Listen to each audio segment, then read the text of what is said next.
There we go. Brilliant. Over to you, Nigel. Thanks, Kate. Right. Good afternoon and welcome. So this is a little bit ad hoc. Mohan contacted us a couple of 3 weeks ago and said, would we like to do a some kind of presentation to Julian Harris? We already have a few Julian Harris members that are using Genovo. And the initial approach was, I think, that we were looking to do something in December. And then Mohan called us and said, actually, we've got something next week. You want to do it? So we kind of dived in on it a little bit. So there's a little bit of ad hoc here, and most of our presentations are. So what you're going to get in the next 60 minutes or so is we're hoping to dispel a few of the myths around suitability report writing applications in general and Genovo specifically. I'm going to explain and show how Genovo's very modular approach to building a report works. I'm actually going to demo a report creation. It's going to be a realistic one, as I'll come on to in a moment. But and for my sins, I'm going to time it. So that'll be interesting. We're going to have a look at a few of Genovo's new features. Some of you, like I say, will use Genovo already, and you will be used to some of them, but there's some new ones coming as well.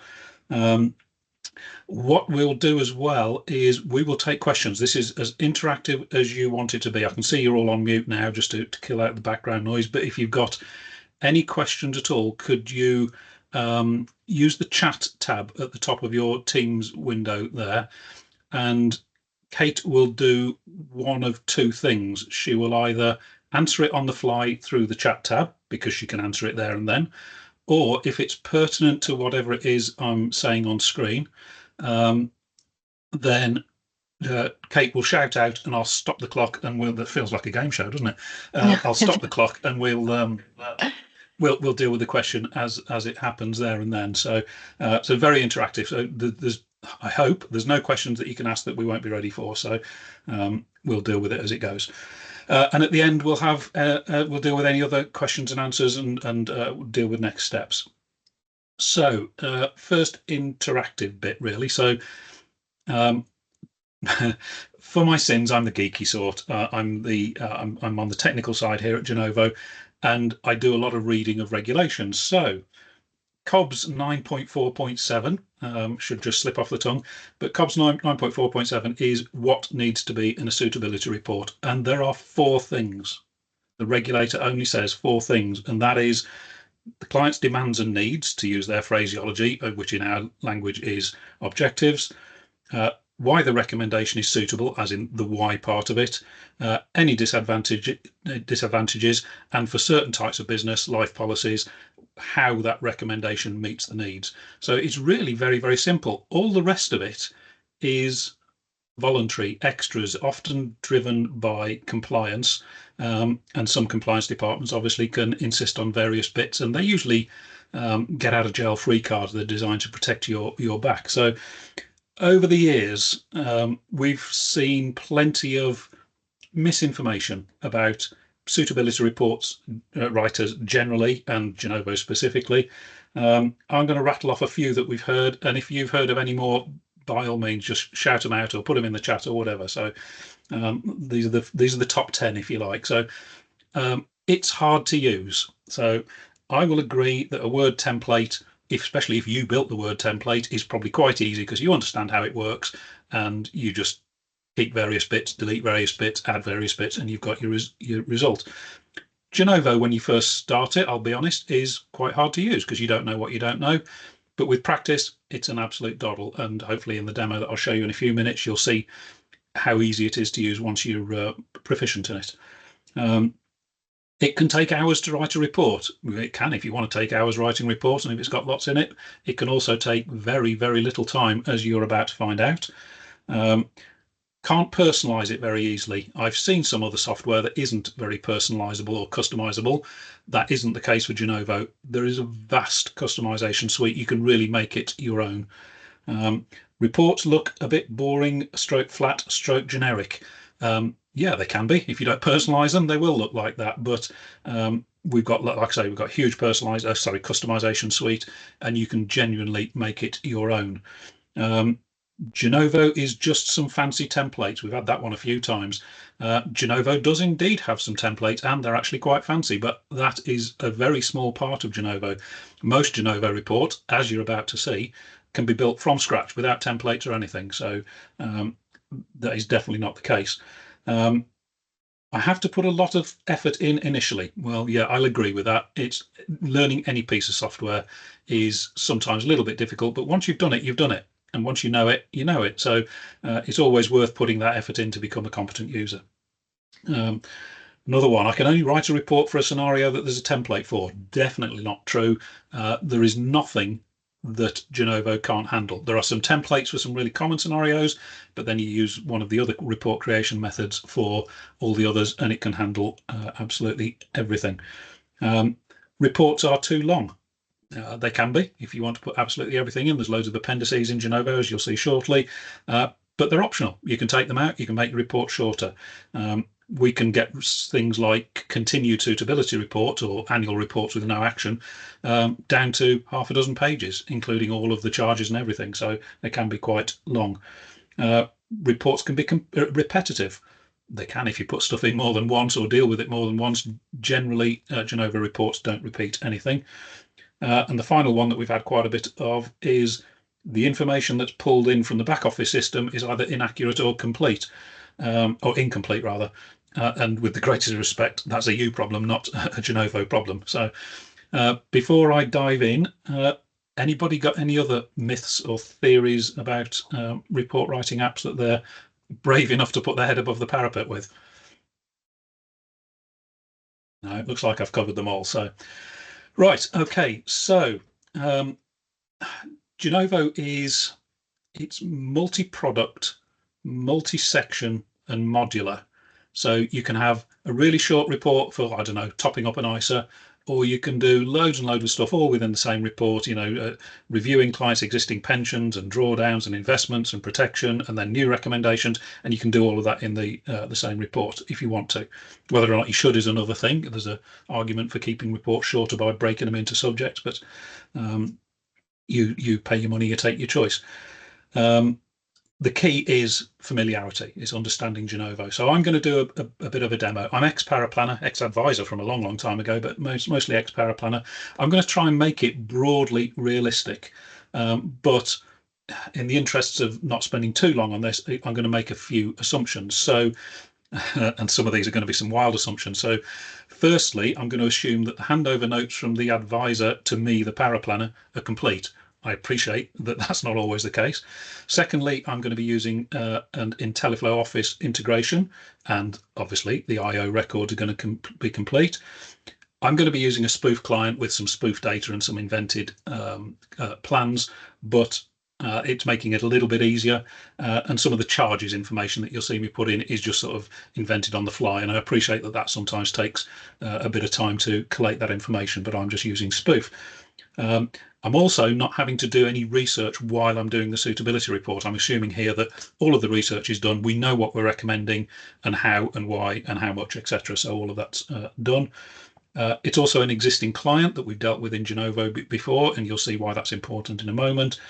And you're also going to be seeing some relatively new Genovo functionality that some of you will be familiar with if you're already using it, and some of you won't because you won't have seen it yet. So I'm going to share my screen and make a start. Let's just move that over there. Right, as I mentioned, if you've got any questions on something that you see on screen, click on the chat, or if you can't click on the chat, just unmute yourself and shout it out. And as I said, if Kate thinks it's important enough to stop, I will stop and deal with it, or Kate will answer it on the fly. So, right, let's hit this starter. And this is going to take a little while longer than normal because of course I'm going to be explaining what I'm doing as well, so I could probably have done this even quicker if I wasn't having to explain it. Right, where are we? 12 minutes past. Let's go for it. Okay, timer's running. So this is going to be a pension replacement case, by the way, so two existing plans being consolidated into a new plan. So I'm going to click on Write Report. This is on a test environment as well, by the way. There is one bug on here that we will come to. I'll show you when we get to it. It's not going to hit the live environment. It's just partly down to our test stuff. So, right, Mr. Sample. Okay, so that's the client added. I'm now going to use our new AI report creation method. Still in beta test, we're still developing this, but you can do it. And I'm also going to use a bit of speech recognition. So switch Simon's existing Aviva personal pension and Standard Life SIP into a new Transact personal pension. There you go, and it never gets SIP right. It's not brilliant at acronyms, but there we go. So I've given it the prompt, and obviously you can paste it in, you can type it in, or you can do what I did and dictate it in. So I click on Analyze, and our AI tool is now checking the bits that it needs within that prompt to see what's there and what isn't. As you probably guessed, that's going to be a perfect prompt. Nothing was missing. So on to the next step. So what our AI tool has done is it's given a report a name. You can overwrite it if you want. It's chosen a report type. You can change your mind if you want, or change the report type. I'm going to assume that those are fine and carry on. Okay, so what the we call it Jenna, by the way, Genovo AI Assistant, or just Genovo Assistant. So what it's doing now is it's determined the report type. It's now going, oh, it's done it quickly. It's gone off and started the report, added the required sections, and fetch the plans, and even based on the actions that were mentioned in the prompt, it's even set some of the recommended actions up ready. So I'll mention those when I get to them, but I'm going to wade through these in order now. So let's do introduction first. 2 minutes in. Right, I'm going to include a summary of the assets and liabilities because I want to show something off. Nothing else to do on that step. Assets and liabilities, you can fill it all in manually, or there's a new integration with IO, or a new integration for this part of IO. I can pull it all in from the back office system, and it's interrogated that client in IO and done loads of calculations and brought it all in. Big time saver. Basis of advice, it's going to be limited advice because I'm only dealing with one subject. Client objectives, you can use our standard Genovo, we call these advice options. You can pick from them and then edit them to suit, or you can add your own advice option, or you can add your own as free text, or new integration, you can add the data from CRM. It goes off, reads IntelliFlow, and it is that one that I want down at the bottom there. Obviously, that objective exists in IO, otherwise it wouldn't have brought it in. There you go, it's going to take a while for it to come in. There we go. So it's put it there, and if I go across here and click the edit objective, you can see it's brought in, is it doing, there you go, it's brought in the headline objective, and it's also filled in what we call the know your client information, so the background behind the objective. Okay, that's that one done. Overview of existing provision is basically, is there anything else that the client's got that could help them towards this objective? So for example, if they've got 5 million quid in a NatWest current account, they probably don't need any pension planning, but I'm going to leave it for this case because there is no other existing provision. There you go, first section done. Client risk profile. So let's have yes, a profiling tool has been used. Philometrica, did I spell that right? Yes. Let's get rid of dynamic planner and use Philometrica. Let's add a client risk profile for this client. I'm using the word your and saving for retirement, and he's a risk profile 4 out of their scale of 7. And you can have multiple risk profiles. So if you've got a Mr. and Mrs. who've got different risk profiles, you could accommodate that really, really easily. So capacity for loss. So you'll see an editing here of an advice option. So there's one that I've picked, but it needs this little edit in the middle. And let's say, what was it? Because you have cash reserves of no T plus. That's good. Why is it the typing is always slow when you know people are watching you? Right. Okay, so that was capacity for loss. Let's deal with knowledge and experience. So I always say, no matter what the choice is here, I'm going to pick reasonable. You need to quantify that. So let's use the dictation thing again. You understand the correlation between risk and reward and have previously researched and chosen your own funds for your stocks and shares ISAs. Hey, it got ISAs right. Normally it says ISIS, but it's got ISAs right. So there you go. That's an evidence of it training itself. And of course, if I'd wanted to, if that was already written down somewhere, I could have just copied and pasted from there. So let's have investment preferences and say that the client doesn't have any socially responsible investing preferences. If they did, you'd pick one of the other ones and then explain it. Next step. Finished. So that's 2 sections down in under 6 minutes.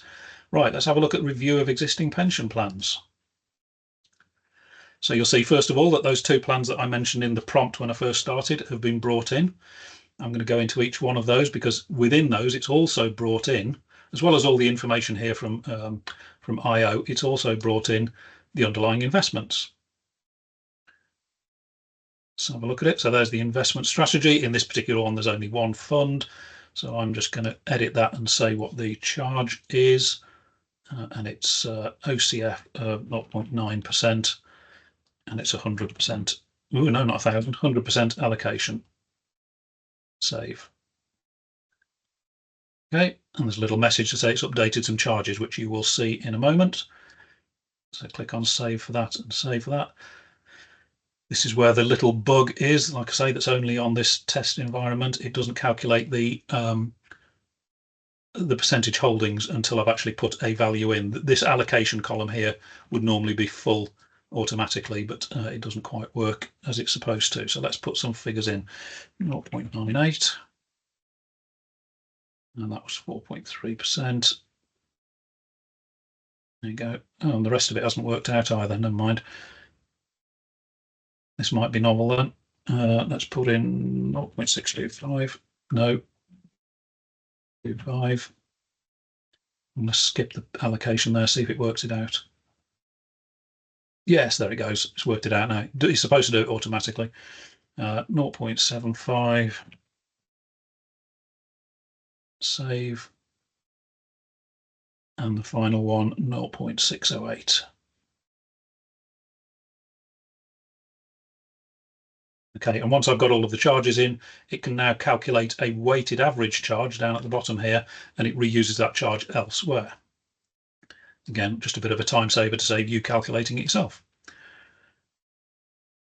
Okay, as well as the plans and the underlying investment strategy, it has also brought in the benefits and features. So it's pulled in some information here from IO as well, and any other information to fill these fields in. Another one of our AI features, it's gone off and interrogated all previous reports that have ever been done for this client. Those figures up here, the 0.9 and the 0.838, they've just been calculated from the information I just put in, the underlying investment strategy. But the rest of these charges have been pulled through from a previous report. And this little icon up here, if you hover over it, it says it found a match in a previous report, check that the charges are still valid. Those icons don't appear in the report, but if I wanted to get rid of them, I can simply OK them by accepting it. So opening it to edit it and click save, and it gets rid of them. So again, another big time saver by reusing information that you've already entered at least once. Okay, let's go on to the next step, recommended action. So the recommended action has already been filled in because it was been picked from the prompt that was put in. It knows that we're switching these 2 plans. What it doesn't know is why. So we click on the reasons. So we're going to say, oh, that's up here. There we go. We're going to say the plan charges aren't competitive, not satisfied with the service, and it agrees with our strategies to put stuff on the Transact platform. So I just need to edit it.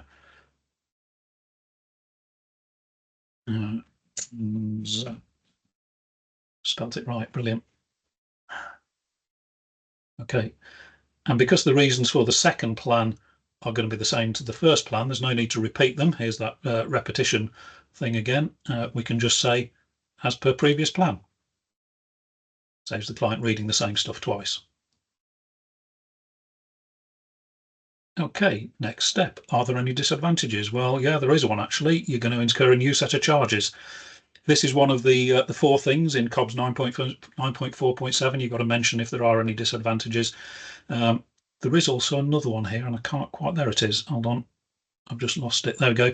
So one of those plans, I can't remember, I think it was the Aviva one, has got a protected retirement age of 55, but the new plan won't have a protected retirement age, so they're going to lose that ability to retire at age 55. But they probably weren't intending to anyway, so that's absolutely fine. Right.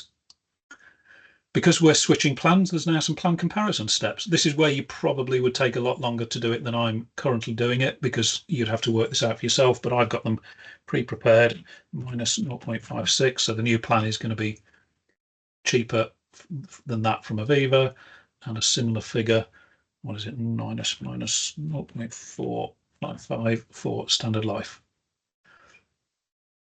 Nice easy one, and I'm not going to skip these sections. Some users do. Reduction in yield is just another way of covering what I've just done, but I'm going to put it in anyway and do it. So let's go 1.8% and 0.74, 0.24, 5% a year over 10 years. That's the one for the Aviva, and let's do the same one for Standard Life. Can't remember the figure, 1.685. Repeat of the previous information, 1.24, 5%, 10 years. And that's what I mean by practice. Once you know where you're going in Genovo, it becomes really, really easy to know what's coming next and have your information ready for it. Okay, so that's reduction in yield. Very few replacement business cases that we come across actually cite performance as a reason for changing. Some do, it's usually charges and service and platforms and all that kind of stuff, but I'm going to complete it anyway just because I can.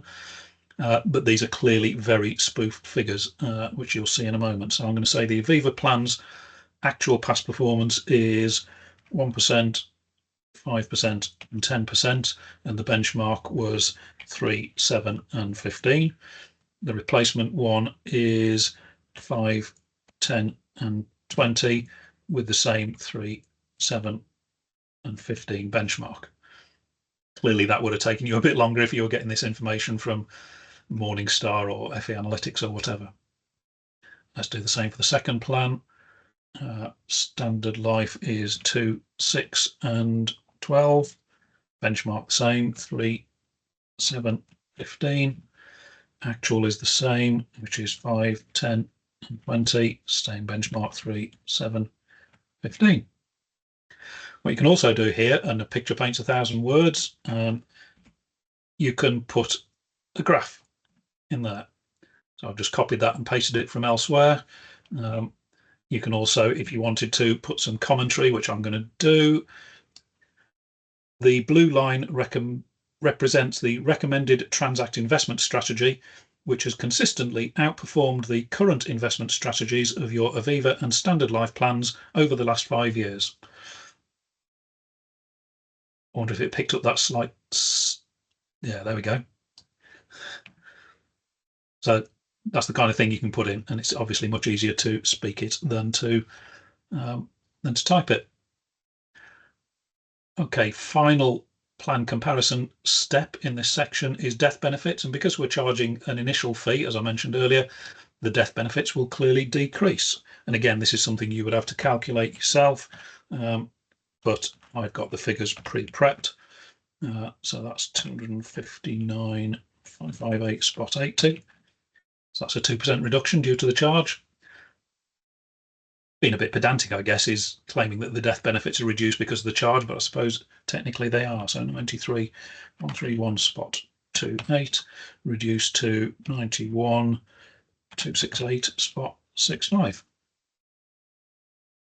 Okay, that's that section done. It's now complete. You will get to see the report, by the way, once we've done all of this. More than halfway through, 14 minutes in. Right, the new pension recommendation. So this is the replacement business. And again, because it was put into IO as a draft case, it's pulled it through to here, and it's pulled through the right amount, etc., etc. So let's whiz through these steps. Let's do why product. So in other words, why a personal pension, not a SIP or a QROPS or something daft. Well, this is where advice options are really useful. So it's the most suitable, reflects your investment objectives, it can facilitate the investment strategy, etc. As many as you want, or as few as you want. Why the contribution? Well, in the case of a pension switch, the pension contribution is obvious. So I'm not going to include the contribution, why contribution subsection in this report. Why have we picked Transact? Well, they are financially strong. They've got a clear and transparent charging structure, which is also competitive. What else was there? I don't think there were any. That'll do. Okay, so plan charges, another time saver. We have a concept of what we call the plan charges library. So for plans, providers and plans that you recommend often, you can pre-enter the charges in Genovo. So I'm going to go and edit the charges for this new plan. And I say, and rather than just entering them myself, which I could do, I'm going to add them from the library, and it fills them in. The only bit that's missing is the investment charge, because obviously different clients will have different investment strategies. I know that this one is 0.51 for the investment strategy that I'm yet to enter. Okay, plan benefits and features. So come on, I go a bit slow, so I can basically say what benefits and features this has got. Contribution insurance, I'm going to say recommended included. Index linked, not required. Full range of options for taking benefits. 5,000 plus funds for investment choice, and return of fund for death benefits. Any disadvantages? Okay, let's get on to those. Again, this will be an advice options step. So if there weren't any disadvantages, you could either say don't include this step, or you can actually make a statement and say there aren't any disadvantages. I'm going to see if I can find a couple. Let's say discretionary management. There we go. Discretionary management is going to add an extra layer. And I'm also going to say that the new plan has got 57, not a 55 retirement age. Very pertinent to the benefits under the existing plan. Okay, next step. Any other solutions? What else could we have done rather than switch the two existing plans and replace it with a new one? Well, we could have retained the existing plan and switched the underlying investments, but we didn't, because it's likely to compromise your investment return and you're keen to consolidate. There we go. That will do. Next step is section complete. There we go. On to the recommended investment strategy. Clearly, we've mentioned the plan that we're recommending. Now we have to recommend a strategy. We deal with those separately in Genovo. So I'm going to add a recommended investment strategy. It's going to be called your Transact BP investment strategy.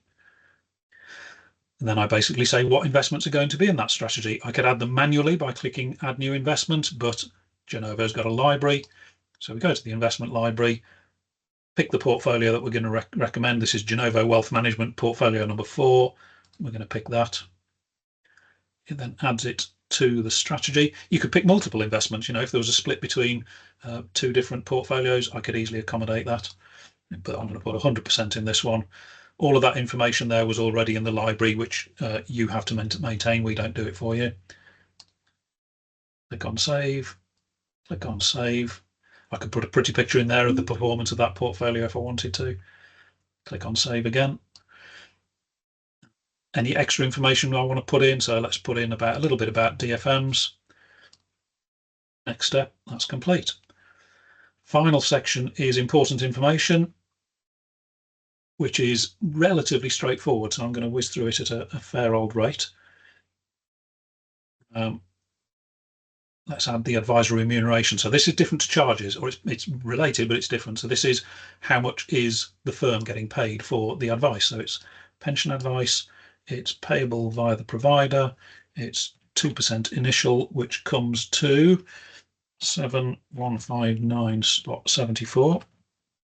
Decent payday. Recurring is also payable via the provider. It's 0.5%. And the recurring is 1,789.94. And that's also paid annually, or calculated annually, but paid monthly. Click on save. Let's whiz through the rest of it. Service proposition. What are we doing after this? Well, it's an ongoing service.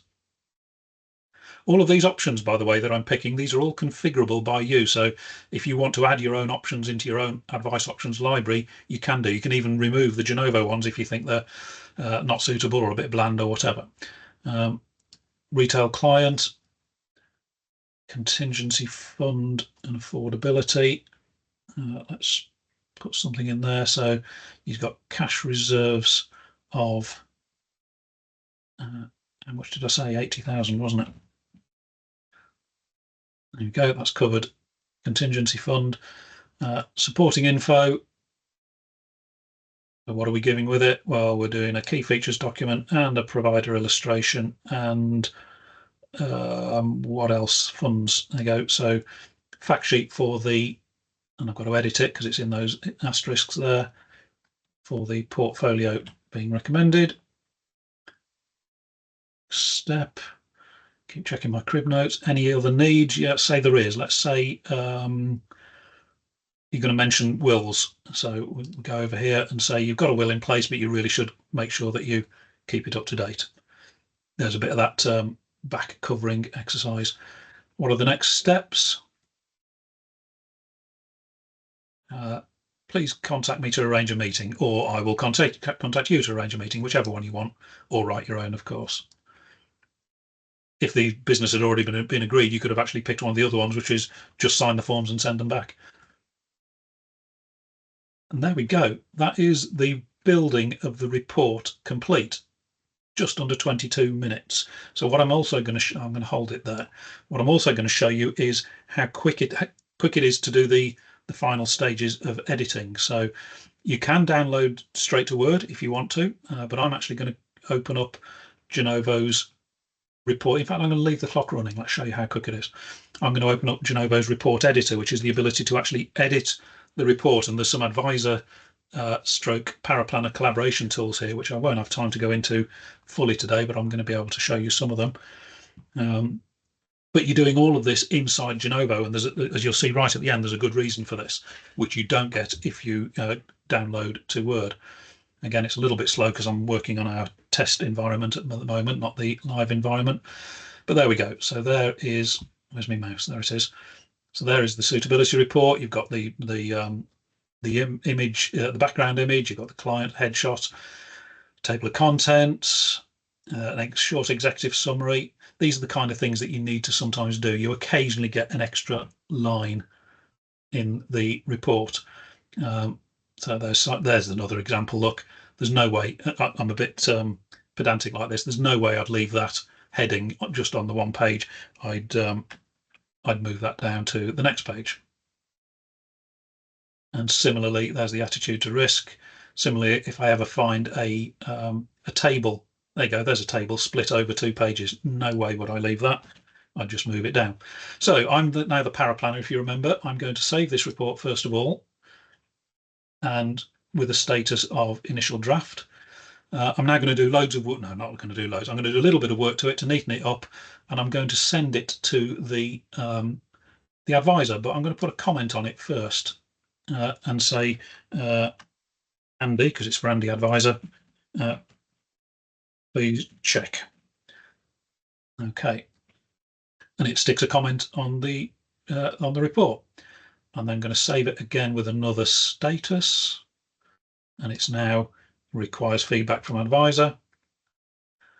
And I won't do this because I'll have to log back out and log back in again. But what I could now do is I could send an email notification to the advisor saying, Andy, please check the Simon Sample pension consolidation report, give me any feedback and I'll finish it off. And Andy can then essentially, once he gets that email, he can log into Genovo, he'll open this report just as you're seeing it here. He can then go to this comment and say, that's fine, Peter, no problem. And Peter can then finish it off here. He would obviously get rid of the comment. Peter could then finish it off by, it could also go, by the way, it could go to compliance. So it might go backwards and forwards between other people, case checking, for example. But if I now skip those and go straight to published, it does 2 things. So firstly, it removes all of the editing capabilities. So this is now locked down. You can't do anything more with that. But it also, because I've done it inside Genovo, it also allows me to upload that report back to the client record in IO.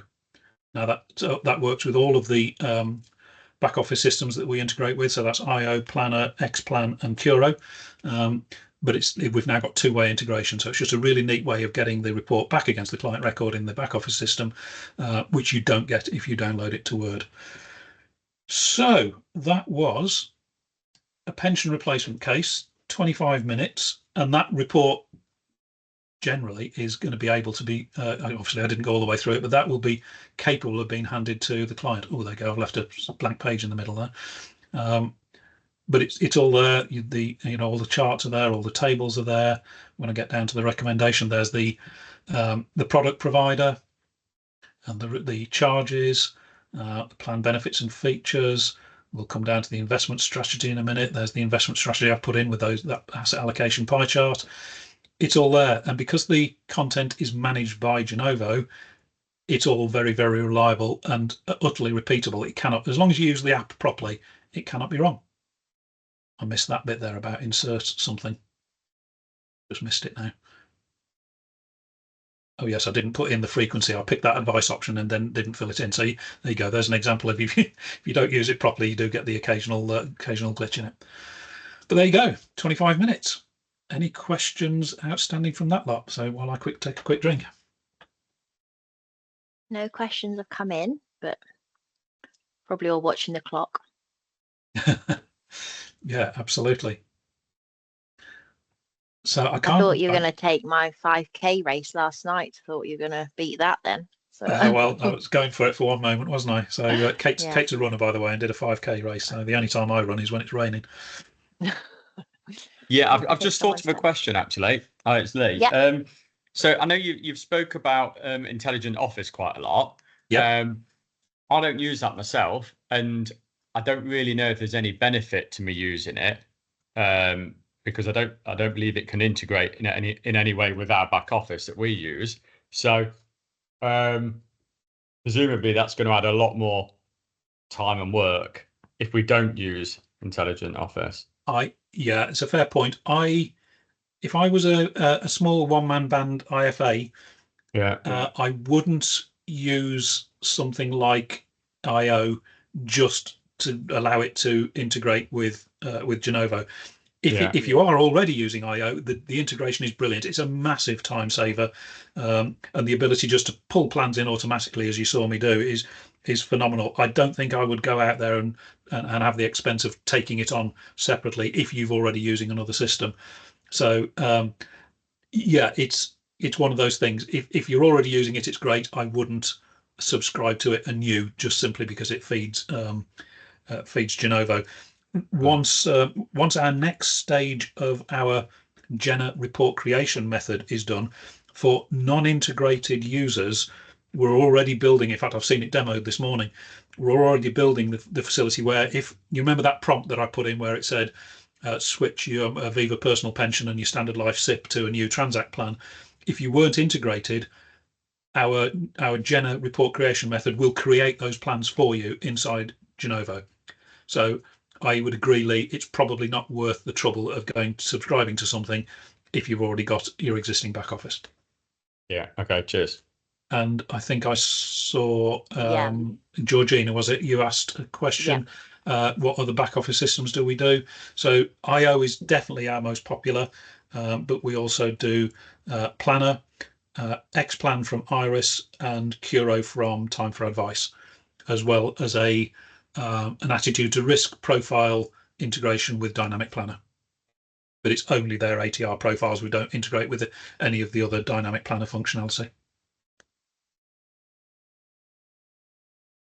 And the next question there, it says, in regards to Julian Harris, they get us to use their suitability templates. How will that work with us?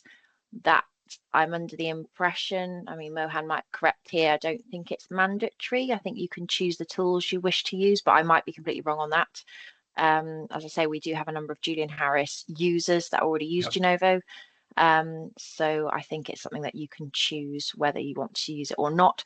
But if there is mandatory text from the Julian Harris templates that you need to include in your report, then because Genovo is extremely customizable, which Nigel hasn't had time to go into today, but it is, you can customize the entire template content, so you can easily incorporate any wording text that you've got to include from obviously Julian Harris Network. Yeah, I can't remember quite how many Julian Harris members we've got, but it is quite a few. I've got 9 or 10, something like that, in my mind. Yeah. So they're obviously using it, and I assume that they're not getting pushback from Julian Harris in any way. Otherwise, they'd be shouting at us, I would imagine. So my guess is, Gerald, that there is no problem in using Genovo. Sorry, that's just a repeat of what Kate says, but yeah. I can see as well, Gerald, because we watch activity here. I noticed that you downloaded quite a few of our example resources this morning, or was it this morning So I or sent him yesterday? an email to say join today.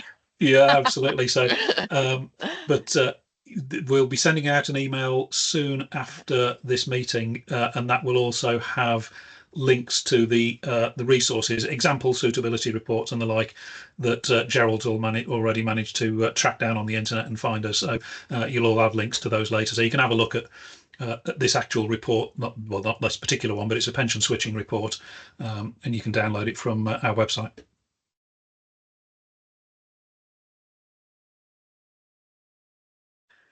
You do. So we do ask for card details when you sign up for the 30-day free trial that we offer, but I do stress that no payment is taken before that. And if you decide either during your trial or even just after that it's not for you, then you can cancel at any point. There's no time period. So we really do sort of say that a lot, like there's no time period. So yeah, but we do ask for card details on sign up. I was actually waiting for somebody to say trial or how much or whatever, because you don't get anything for nothing in this world. And obviously we were invited to do this presentation, but there was a small condition on it, which is that we get a bit of a plug, and Mohan asked us as well to come up with some kind of an incentive. So we've had a look at that. So what we're going to do, in addition to the 30-day free trial, which is, I was going to say it's no obligation. You won't get away with not talking to us. So when anybody signs up for a free trial, they get 2 or 3 calls from Kate during that 30 days, just to check how you're getting on and help you if there's any help needed. And after that 30 days, and only on that 31st day, do you actually get charged. However, some of you have probably seen our plans and pricing page. Again, I'll include a link to that in the email that comes out. But we've decided we're going to offer a time-limited discount to Julian Harris members. So in addition to the 30-day free trial, which will cost you nothing if you bail out before the end of the 30 days, we're also going to offer a 50% discount for a 3-month period on top of the 30 days. So essentially, for a one-man band, for what we call a solo plan, that's a saving of just under £100. If you want 2 users, it's £187.50 to be exact for our next plan. So yeah, that's the incentive. And again, that will be mentioned again. There's a discount code which you can use when you sign up for your trial. That will be included in the email that Kate will send out soon after this session. There we go, Mohan. That was the limit of our plug. I hope that was okay. Yes, fantastic. Thank you very much, Nigel. Okay, well, we've either stunned a load of people into silence. I don't know, but we sometimes get a few more questions. But the usual thing is, of course, you'll think of a question after we've hung up on this call. If that's the case, then you can find us on the website. There's the contact us details there, phone numbers on there. There's a contact us form. So just get in touch, and we'll be happy to answer any questions that you've got. Thanks, Nigel. Thank you very much.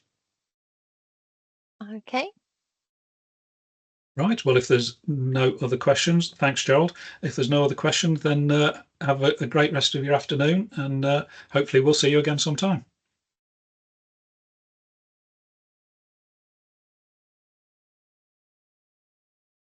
Bye for now. Thank you.